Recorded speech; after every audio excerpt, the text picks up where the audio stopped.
It is 6 a.m. here on the East Coast. A live look for you there at the Capitol, of course. Good Monday morning, everyone. It's nice to have you with us. It is September 29th. I'm Erica Hill in today for Audie Cornish. This morning, several people are unaccounted for after an attack on a Michigan church. At least 4 people are dead, 8 others injured. Police say the attacker rammed his truck into the church entrance, then began shooting with an assault rifle before setting the building on fire. He was ultimately killed in a shootout with police about 10 minutes after the attack started. I didn't know what was going on. I didn't know what was going on, and I didn't know if we were going to have to get down because we couldn't see anybody to worship my Savior Jesus Christ, and I didn't expect this to happen, of course, and I've lost friends in there. I'm so sorry to hear that. And some of my little primary children that I teach on Sundays. I joined the church 38 years ago in that building, and now it's gone. Well, the FBI is now taking over the investigation, describing this as an act of targeted violence. Meantime, the search for additional victims in that rubble continues this morning. We're working around the clock now, so we're working tirelessly to find additional bodies. The entire church has not been cleared because it's a total loss due to the fire. So these first responders right now, they're in recovery mode. Joining me now is Jillian Snider, former NYPD officer and also a resident senior fellow at the R Street Institute. Jillian, it's good to have you with us this morning.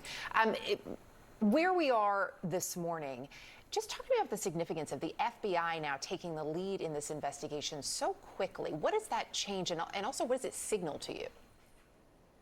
Good morning, Erica. So the FBI is going to get involved in situations like this due to the sensitivity of the targeted location. So with this being an institution of faith and worship, the FBI is going to come in and going to aid local law enforcement because, as we know, this is now a recovery situation where they are going to go in and they are going to try and find all of the lost souls that are in there. But the FBI is also going to be working in collaboration with other federal agencies as well as local and state law enforcement to make sure that they are constantly updating the public on that the situation is now safe, that the threat has been neutralized, so to give people and reassure people that they can go back and worship.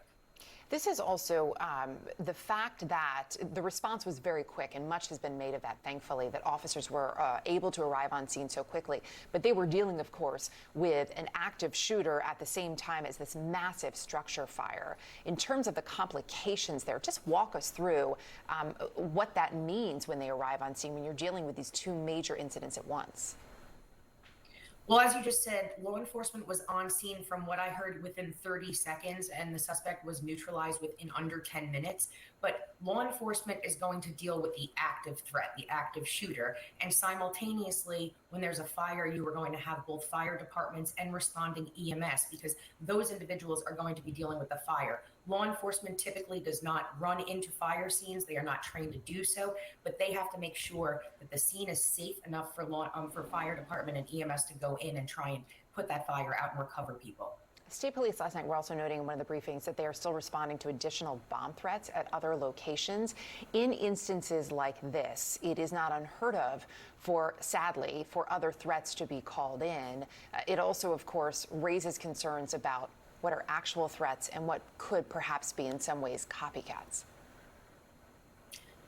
We do know that the suspect yesterday did have IEDs, they believe, in the car. So now with that news being out, as you just said, unfortunately, other people are going to make these prank calls and they're going to call in just almost to distract law enforcement from the active investigation. But that is why it's imperative that the FBI and local police make sure to keep the community constantly updated so that they know what's going on and that they can feel safe in their community. As we noted, of course, the FBI describing this as targeted. We don't have a ton of information about the suspect, and I will say law enforcement last night was very clear that they did not want to speculate in this moment. What we do know, though, is that the suspected gunman has been identified as a 40-year-old Iraq war veteran who served in the Marines.